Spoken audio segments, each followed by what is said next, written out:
Et notre grand invité en cette fin d'après-midi, c'est Thierry Gricourt, le patron de la société Social Dream. Bonsoir.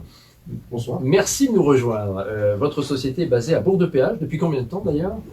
Depuis septembre 2017. Et vous-même, vous êtes originaire de la région? Normandie, et ça fait depuis 1996 que je suis dans la région. Voilà, alors vous allez nous expliquer l'aventure de Social Dream, une société qui propose la réalité virtuelle comme moyen thérapeutique sur votre site internet. C'est Social Dream, le spécialiste de l'évasion par la réalité virtuelle. D'abord, d'où est venue l'idée? Vous, comment vous êtes arrivé dans ce monde-là, ce monde virtuel? Ce monde virtuel, en fait, je l'ai découvert. L'idée, elle est partie de la foire du Dauphiné. Donc une idée locale, hein, donc. Complètement locale. Et la mairie de Bourg-de-Péage m'avait offert une place sur son stand. Et puis j'avais fait quelque chose un peu spécifique pour la commune de Bourg-de-Péage et j'avais filmé en 360 le complexe du Vercors. Il faut dire que vous, la 3D, la réalité virtuelle, c'est votre domaine. Hein. J'avais créé 3D Dominite avant, qui était un bureau d'études spécialisé en 3D. Et du coup, voilà, j'avais voulu faire quelque chose de spécifique, photogrammétrie extérieure du complexe et visite virtuelle du complexe intérieur. C'était à l'époque peu développé, la 3D Voilà, toutes les techniques que j'utilisais étaient déjà développées, mais voilà, c'était encore pour le grand public, c'était encore un peu une surprise. Oui, une expérience. Dire ça, oui. Voilà. Et c'est ce qui s'est produit sur la foire du Dauphiné. Et oui, sur la foire du Dauphiné, en fait, voilà, j'ai eu tout un tas de publics, hein, des élus, des seniors, des enfants. Et les seniors se sont tout de suite projetés pour aller revivre des bons moments qu'ils avaient vécu à la montagne, etc. Et dans certains cas, l'argent ne suit plus, et du coup, ils m'ont dit que ce serait génial de filmer les choses qu'on a eu l'occasion d'aller voir et revivre ces émotions qu'on a perdues. Finalement, ils n'étaient pas du tout réfractaires à ces nouvelles technologies. Complètement pas. C'est paradoxal parce que c'est ce que les gens pensent. Mais en fait, on pourrait penser, voilà. C'est ça. Ouais. Et en fait, non, en les accompagnant, leur montrant que il est à côté d'eux et qu'on va leur faire vivre un bon moment, mais que de toute façon, on est toujours en contact avec eux, on leur parle, etc. Et du coup, ils vivent ce qu'ils vivent, ils nous le font ressentir, et du coup, ça engage une communication dans les deux sens. Et moi, je vois sur un écran ce qu'ils voient en même temps, du coup, ça permet encore de plus communiquer. Et sur les seniors, on va dire, ça, il n'y a pas de problème. Sur les seniors qui ont potentiellement des problèmes cognitifs légers. Oui, vous allez nous expliquer effectivement comment vous travaillez avec ces personnes-là. Là, on parle bien de réalité virtuelle avec donc un casque, des lunettes qu'on met sur les yeux. C'est ça, c'est un casque de réalité virtuelle comme on peut voir chez les dans la salle VR. Sauf que moi, il y a l'image, il y a aussi le son, il y a d'autres choses. Il y a l'image, le son. En fait, c'est du film, c'est de la vraie vidéo. La vraie vidéo, donc on filme de la vie. Donc ça peut être n'importe quoi. J'ai parlé de mer, montagne, etc. Mais ça peut être des métiers, ça peut être des événements, des gens qui sont plus de chez eux et du coup qui ont besoin aussi de vivre aussi les événements de la vie, quoi. Donc ça permet aussi de d'être. C'est un peu notre slogan, c'est reconnecter les gens à la vie. Mais c'est complètement ça en fait. C'est essayer de leur donner des émotions qui vont leur plaire, de leur donner du bien-être, pour les motiver à avoir des trucs par vraiment, les motiver à tout simplement aller revivre ces moments-là s'ils peuvent encore. Et alors, depuis cette foire du Dauphiné, vous avez eu donc les retours, alors, notamment des seniors très intéressés ou qui semblaient dire ah bah ça c'est génial, on n'avait jamais vu ça. Et ça a déclenché l'idée de dire il faut que je crée une société peut-être spécialisée là-dedans.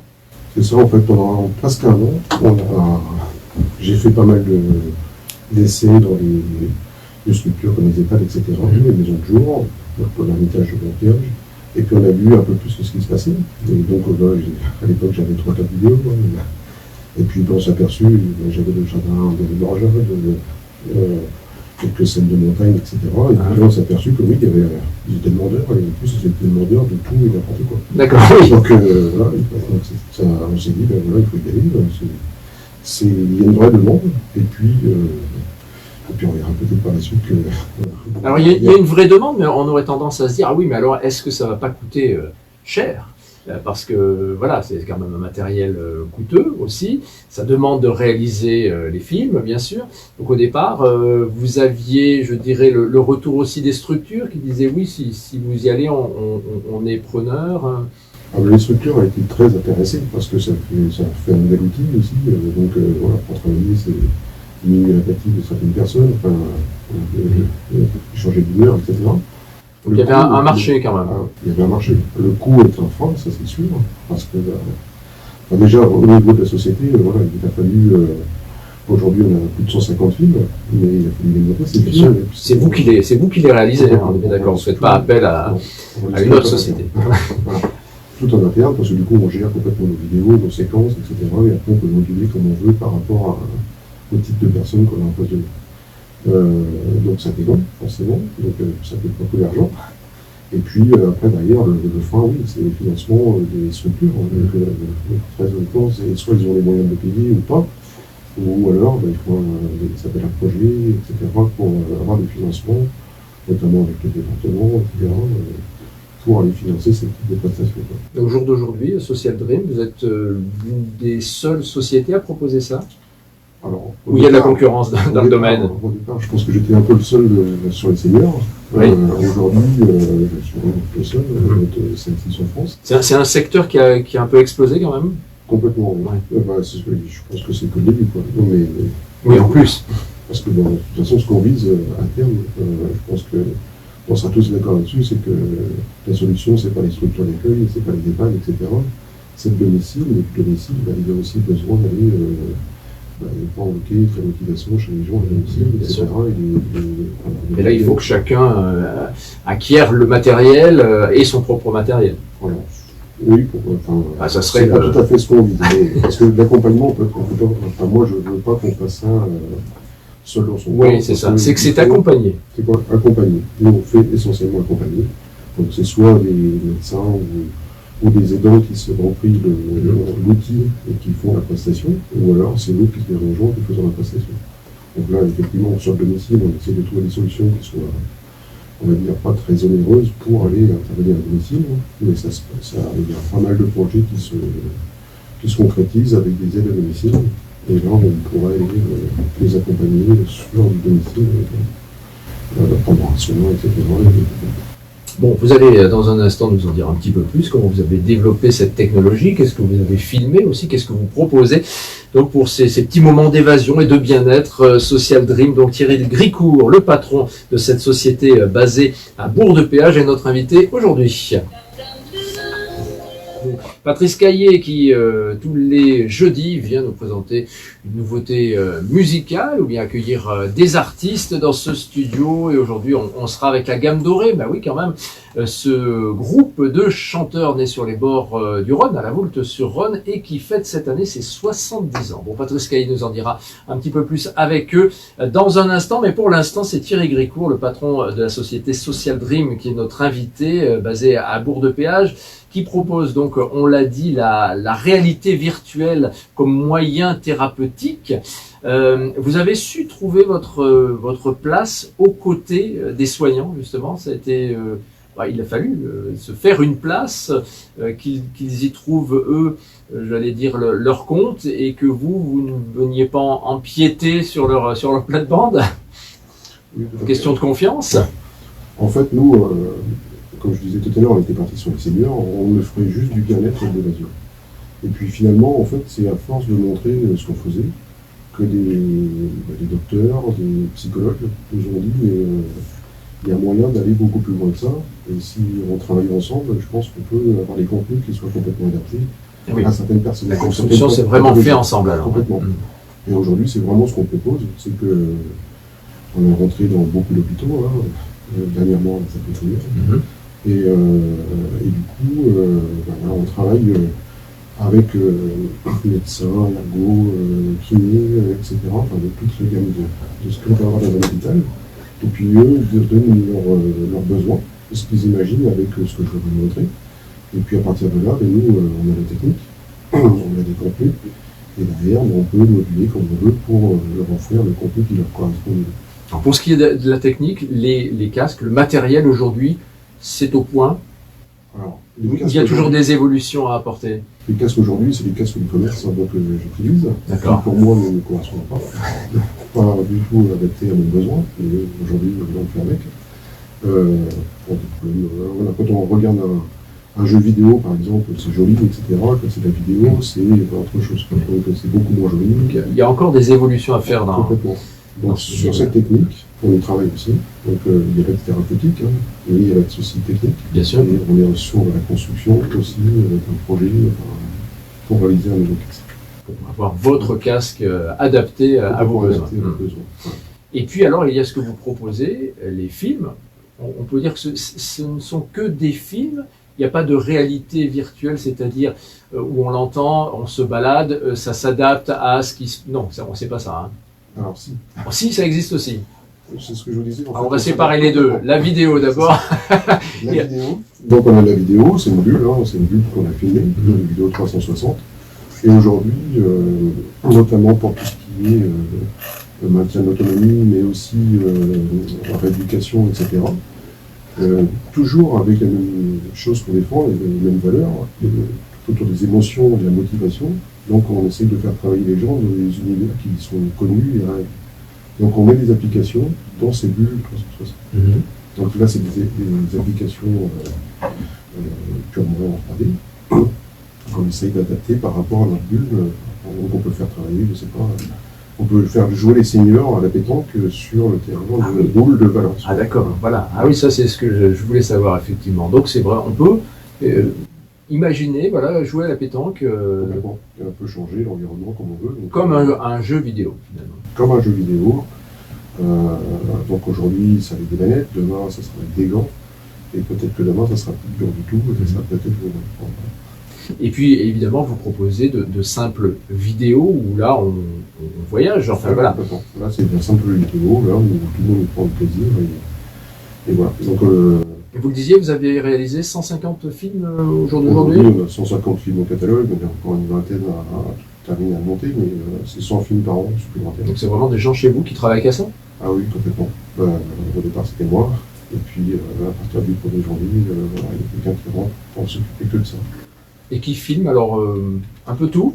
Un peu tout et n'importe quoi, on a des demandes. Hein. Oui. Donc déjà sur le terrain, ben, voilà, les gens nous demandent, vous n'avez pas telle et telle chose, donc voilà, on essaie de coller par rapport aux besoins.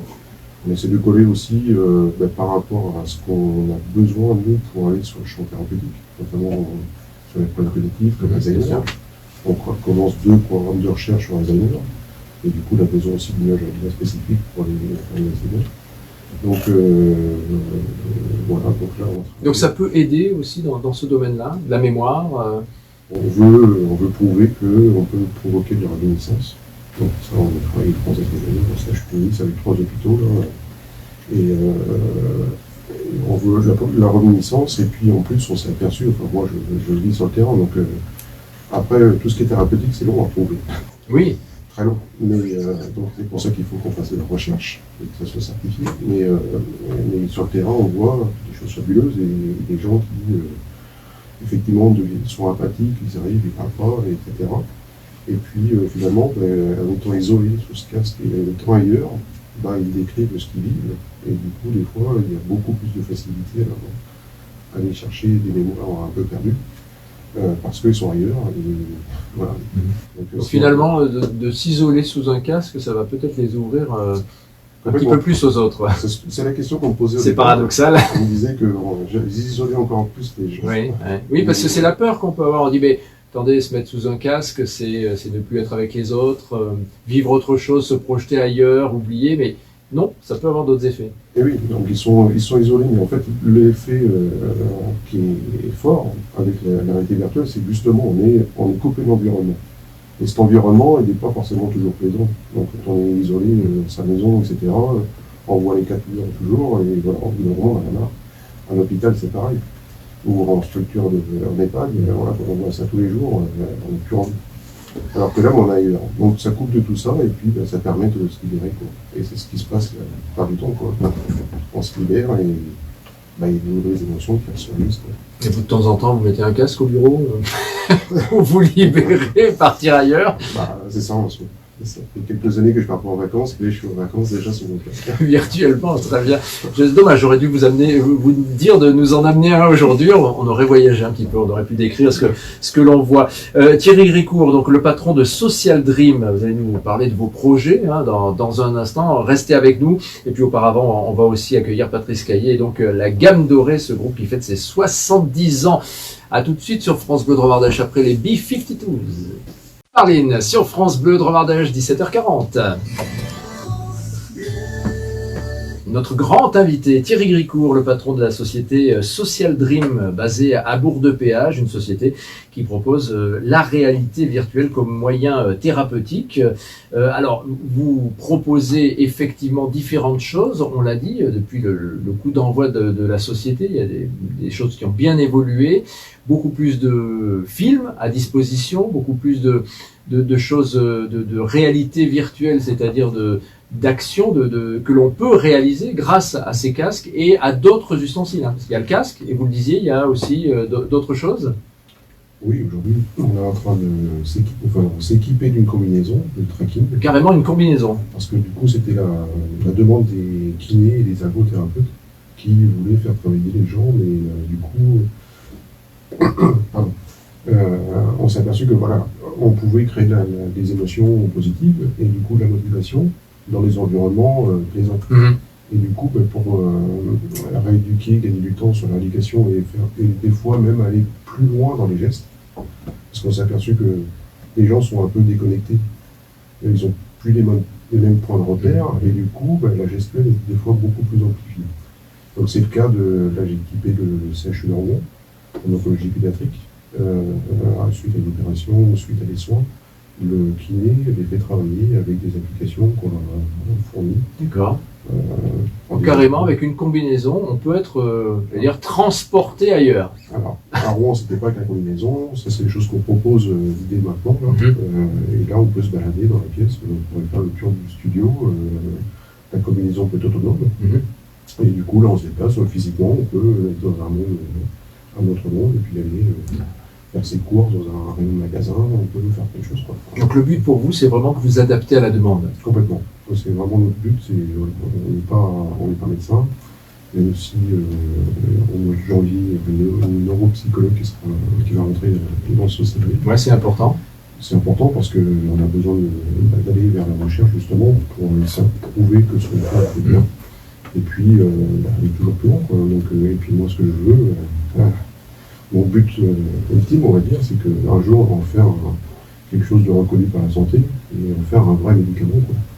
Donc le bien-être, c'est déjà presque un médicament. Quand on se sent bien dans sa tête, en général, ça aide à se soigner, quoi, sur plein de thématiques différentes. Et effectivement, c'est vraiment du bien-être. C'est ce que vous disent les seniors, notamment, avec qui vous avez beaucoup travaillé. Ah ben complètement. Enfin, il y a toujours des exceptions. Hein, c'est comme les exceptions sont très infimes. Et les seniors, mais pas seulement. Voilà, j'ai fait des enfants d'oncologie pédiatrique, par exemple. Ceux qui restent 3 mois enfermés dans une chambre, stérile, etc. Enfin, pas complètement stérile, parce que sinon le casque ne rentrera pas.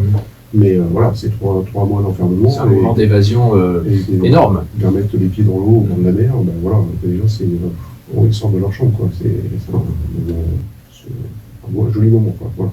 Vous prenez du plaisir quand vous allez vous filmer, justement. Vous imaginez ce que vont produire vos images? Complètement, on est obligé de se mettre à la place des gens. Et puis, moi, Social Dream, c'est devenu une passion. Donc, passion de ce que je vois, ce qui se produit vis-à-vis des gens, de tout âge. Hein. Et puis, voilà, on est entraîné. Enfin, moi, j'étais entraîné dans un cercle qui en demande toujours plus. Et aujourd'hui, je connais les besoins, j'essaie de coller vraiment aux besoins. Et du coup, voilà, je me mets à la place des personnes. Quand je pose ma caméra, c'est comme si j'étais sur mon casque, donc je vois exactement ce qu'ils vont voir. Et voilà, aujourd'hui, avec la pratique, il y a plein de contraintes aussi. Oui, alors ça prend combien de temps pour réaliser alors évidemment, il y a différents types de supports, différents films, j'imagine, mais c'est long encore. C'est pas si long, enfin... Ça a beaucoup évolué, ça aussi? Ça a beaucoup évolué, ouais. Parce que quand j'ai commencé, voilà, c'était pas les mêmes caméras, qu'il faut les relier, il faut les monter, recoudre le film, etc. Aujourd'hui, c'est plus tout à fait le cas. Les caméras ont bien évolué, donc ça fait gagner beaucoup de temps. Et c'est des données qui sont beaucoup plus grosses aussi, qu'il faut gérer aussi. Donc les disques durs à gagner. Et puis bon, non, ça m'a fait gagner énormément de temps, ça c'est sûr. Ouais, puis sur la qualité aussi. Oui, alors c'est sans limite aussi. Alors, parce que voilà, les équipes soignantes avec qui vous travaillez peuvent avoir des envies folles, je dirais, il faut les calmer. Oui, c'est un peu ça. Mais bon, voilà. Enfin, de toute façon, la techno, à un moment donné, on n'a pas... Elle a ses limites, forcément. C'est limite, donc forcément... mais bon, moi, ce qui me fait plaisir, c'est d'écouter et puis d'essayer de trouver une solution à tout ce qu'ils veulent. Donc voilà, des fois, c'est une solution qui est un peu dégradée, mais on trouve toujours une solution qui va correspondre à leurs besoins. Donc, et on le disait, c'est vraiment un monde qui évolue très vite. On va très vite. Si on parle des casques, il y a des casques qui sortent tous les 2 mois, il y a un nouveau casque, donc voilà. Même s'ils sont pas, comme je disais tout à l'heure, tout à fait adaptés à ce type de public, mais oui, ça évolue très très vite. Donc pour vous, l'avenir de Social Dream, il y a des projets, il y a des gros projets? Nous, les projets, c'est vraiment la santé et sur le plan techno, c'est nos 2 axes. On est sur les 2 axes, parce que pour moi, de toute façon, on ne peut pas faire l'un sans l'autre. Ce que nous demande d'un côté la santé, il faut qu'on fasse évoluer le matériel. Donc forcément, ça va ensemble. Et oui, on a un projet qui est en cours, sur le casque de réalité virtuelle, comme je disais tout à l'heure. Et puis pour avoir un meilleur suivi aussi, avec des capteurs, etc., qui vont aller suivre les émotions des personnes à l'instant T. Ah oui, prendre en compte les émotions. En fait, sous un casque de réalité virtuelle, comme on disait tout à l'heure, vous êtes seul dessus. Les gens, ils peuvent avoir beaucoup d'émotions. Moi, avec la pratique, je sais mesurer les émotions fortes de certaines personnes. En parlant, dans leur gestuelle, etc., j'arrive à recueillir tout un tas d'informations. Mais bon, après, il faut former aussi des gens à cette pratique-là. Et puis, on a besoin aussi d'avoir les données de ce qui se passe sur le casque. Donc, pour aller plus loin, faire la recherche thérapeutique. Bon, en tout cas, c'est un monde passionnant, j'imagine. Et une société qui ne demande qu'à se développer. Vous embauchez ou... Ah ben là, on embauche normalement 2 personnes en 2020. Voilà. Voire 3. Si cette idée passionne certains de nos auditeurs, pourquoi pas, prenez contact avec la société Social Dream. Donc vous êtes à Bourg-de-Péage? À Bourg-de-Péage, oui. Et bon, on vous souhaite longue vie. Et puis un jour, peut-être, venez poser vos caméras ici dans le studio. Comme ça, vous pourrez permettre peut-être à certains de faire de la radio. C'est possible aussi en réalité virtuelle. Voilà. Ça permettrait à certains de faire comme Jean-Marie qui réalise l'émission, voilà, d'être à la technique ou bien à ma place. Bon, j'espère qu'on va rester comme avec des animateurs qui ne sont pas totalement virtuels encore quelques années. Merci Thierry Gricourt, patron de Social Dream. Donc, et puis à bientôt, vous tenez au courant de l'évolution de la société. Sans aucun problème. Merci à vous. Merci. Ouais.